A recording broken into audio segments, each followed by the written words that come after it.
세상에는 한때 인류를 구원할 혁신적인 소재라고 추앙받다가 치명적인 단점이 드러나면서 기피 대상이 된 소재들이 꽤 있습니다. 가장 대표적인 게 성면이죠. 돌인데 실처럼 쓸 수 있는 데다가 튼튼하고 불에도 강하고 단열도 꽤 잘 됐거든요. 우리나라 건축에도 엄청나게 쓰였습니다. 다만 한 가지 단점이 있었는데 바로 폐암을 유발하는 1급 발암물질이었다는 거죠. 이게 밝혀지고 나서 학교 천장 다 뜯어서 성면 제거 공사하던 일들이 생각나는데요. 식품 산업에도 성면과 비슷한 게 있습니다. 식품 산업의 꽃으로 불리다가 치명적인 단점이 드러나면 퇴출되다시피 한 소재. 오늘의 알쓸식잡은 트랜스 지방에 대해 다뤄봅니다. 식품 산업에서 기름은 단순히 고소한 맛만 내는 재료가 아닙니다. 고체 상태를 유지하는 기름은 제품의 텍스처를 결정짓는 역할도 하거든요. 바삭한 과자나 부드러운 빵, 흘러내리지 않는 크림 등은 모두 단단한 기름으로 만들어집니다. 이 역할을 하는 것이 바로 버터죠. 버터는 풍미도 좋고 상온에서 고체이거나 반고체 상태를 유지해서 다른 재료들과 섞기가 용이합니다. 하지만 언제나 가격이 문제죠. 지금도 보르디에나 애슐레 같은 버터는 100g에서 10,000원에서 30,000원을 호가합니다. 대량 생산에는 당연히 적합하지 않았죠. 그러다 보니 식품공학자들은 버터를 대신할 수 있는 더 저렴한 고체 형태의 기름을 찾게 됩니다. 비슷한 맥락으로 19세기 나폴레옹 3세는 군대나 서민층이 쉽게 살 수 있는 버터의 대체품을 연구하거나 개발했는데요. 이땐 프랑스의 화학자 무리에가 소의 지방과 우유 성분을 이용해 버터와 비슷한 제품을 만들게 됩니다. 이게 바로 현대 마가린의 시초죠.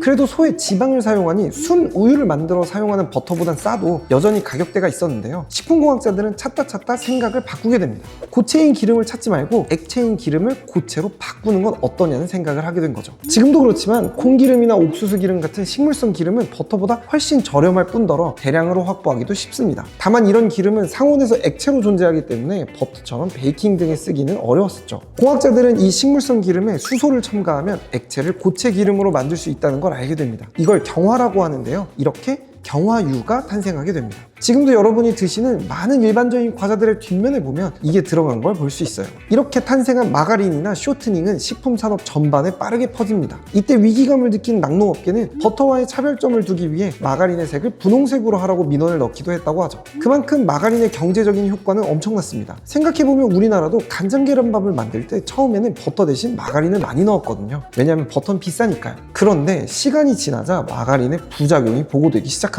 경화 기술은 식물성 기름을 고체 기름으로 단단히 만들 수 있었는데 너무 단단하면 사용감이 떨어지므로 적당히 단단하게 만드는 부분 경화를 많이 사용했습니다. 이렇게 부분 경화를 하면 지방산의 일부 구조가 바뀌면서 트랜스 지방이라는 것이 만들어지게 되죠. 그리고 이 트랜스 지방은 우리 몸에 필요한 성분이 아닙니다. 전반적으로는 해로운 성분에 가까워요. 장기적으로 동맥 경화의 위험을 높이거든요. 좋은 콜레스테롤 성분을 낮추고 위험한 콜레스테롤 성분을 높여서 혈관의 염증을 유발하기 때문입니다. 그러니까 사람들이 식물성 기름이니까 문제가 없지 않을까와 달리 오히려 동물성 지방보다 몸에 더 안 좋은 영향을 끼쳤던 거죠. 문제는 이게 사회에 이미 엄청나게 퍼져 있었다는 데 있었습니다. 당장 미국의 식문화는 대부분 튀기거나 마가린에 굽는 문화가 많았는데 이는 미국의 성인병 발병률에 일조했죠. 미국의 성인병이 위험할 정도로 솟아오르자 뉴욕시는 2000년대 중반 식당에서 사용하는 트랜스 지방을 제한하는 정책을 추진합니다. 이와 더불어 미국 FDA도 트랜스 지방을 생산하는 부분 경화유에 대한 규제를 강화했죠. 사실상 식품 제조 가공업에서 트랜스 지방을 유발하는 경화유에 대한 퇴출 선고가 내려진 겁니다. 이 흐름은 세계로 번져서 WHO도 산업적으로 생산된 트랜스 지방을 식품 공급망에서 제거하는 리플레이스 전략을 추진합니다. 그럼 식품 기업들은 어떻게 했을까요? 사실 저렴하고 안정적으로 맛을 보장해주던 원료를 더 이상 쓰지 못하게 된 상황이잖아요. 식품 기업들은 아래와 같은 방식을 통해 마가린의 한계를 극복합니다. 첫 번째로는 대체 기름을 찾아 사용했습니다. 식물성 기름 중에서도 상온에서 고체의 형태를 유지하는 기름들이 있거든요. 대체로 파뮤나 야자유 같은 것들인데요. 이런 것들을 이용해 마가린을 만들면 경화 과정을 거칠 필요가 없어서 트랜스 지방을 낮출 수 있었습니다.